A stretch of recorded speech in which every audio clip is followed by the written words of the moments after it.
My name is David Daniel Ball, and these are the headlines for Thursday, the 4th of November, 2010. And in today's tune, Obama tastes defeat. And a Bible quote, "Let everyone be subject to the governing authorities, for there is no authority except that which God has established. The authorities that exist have been established by God." Romans 13:1. And in headlines, Obama says he'll seek common ground with Republicans, but the new GOP leadership says it will abide by the mandate of voters to reduce the size of government. House Speaker faces an uncertain future as Dems must decide whether to re-elect her as top leader once the party takes its new minority position.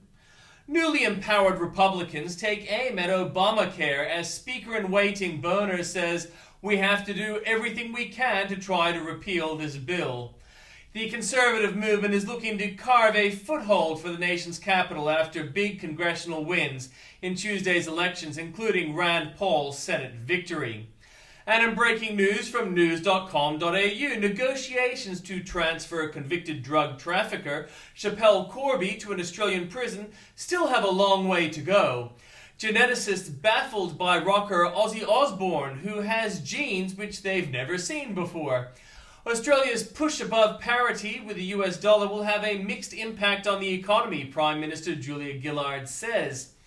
Omega-3 pills do not halt the mental and physical decline in older Alzheimer patients, a study says.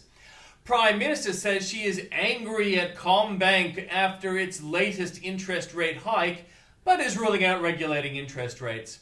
From New South Wales and the ACT, Sophie Delazio's father will run for a Liberal pre-selection for the seat of Kogarah, giving him a strong chance of becoming a state MP. The $1.9 billion Waratah train project has been delayed again, with none of the trains likely to be in service before next year's election. Tiny country towns offering cheap rentals at just $1 a week could be the answer for those suffering from the latest interest rate rise. A New South Wales doctor accused of massively disfiguring a female patient's genitals will tell a court he was in fact her medical savior.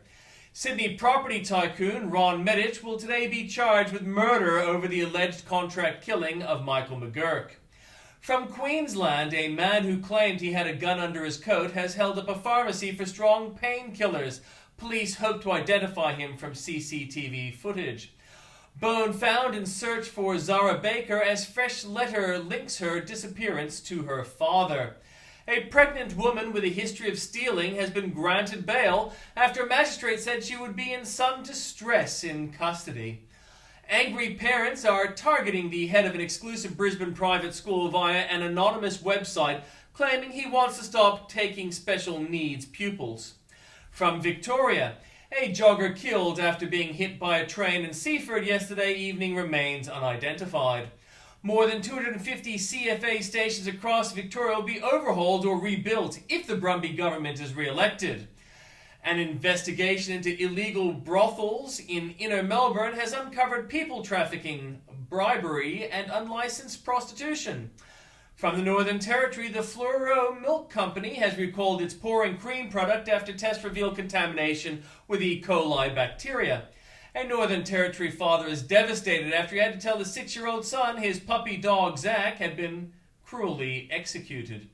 From South Australia, taxpayers will spend close to $1 million on a special European envoy from Puglia region of Italy. Angry residents last night claimed Port Adelaide's homes near the Dock 1 expansion have been ruined by pollution from industries. At least 2 council candidates have used misleading information in their election material, breaching legislation. A merger between Putney Grammar School and Annesley College is becoming more difficult with every passing day, Pulteney's principal says. Health education and transport will bear the brunt of more than 3,740 jobs to go from the public sector over the next 4 years. Didn't mention that in the last election. Premier Mike Rann is growing a moustache to raise money for charity during Movember. That's important. Opposition leader Tony Abbott has received rapturous welcome from Woodside locals opposed to the Inverbrackie Detention Centre. And from Western Australia, the surprise approach of 2 asylum seeker boats to Christmas Island last night appears likely to have broken an unwanted record. A former West Australian jihadist who trained with Indonesian militant group Jemaah Islamiyah and later left Australia for Yemen, has resurfaced in Norway. Federal Health Minister Nicola Roxon has denied trying to get West Australian Nationals leader Brendan Grills to lobby Premier Colin Barnett to sign up a National Hospitals plan. The mysterious falling star sighted over Perth early Saturday morning has been identified as a Soyuz rocket body, which was scheduled to re-enter the Earth's atmosphere. Nothing new from Tasmania. From the Journalist Corner, watch Representative John Boehner's emotional victory speech after Republicans took control of the House. Military, taxes, healthcare, America wants to slash government, so what needs to go and how will DC respond?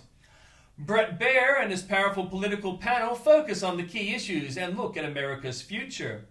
It's election fallout on The Factor with our star-studded lineup: Stephanopoulos, Morris, Miller, Goldberg, Crowley, and Combs. And in comments by Michael Reagan. My dad, Ronald Reagan, warned us about national health care.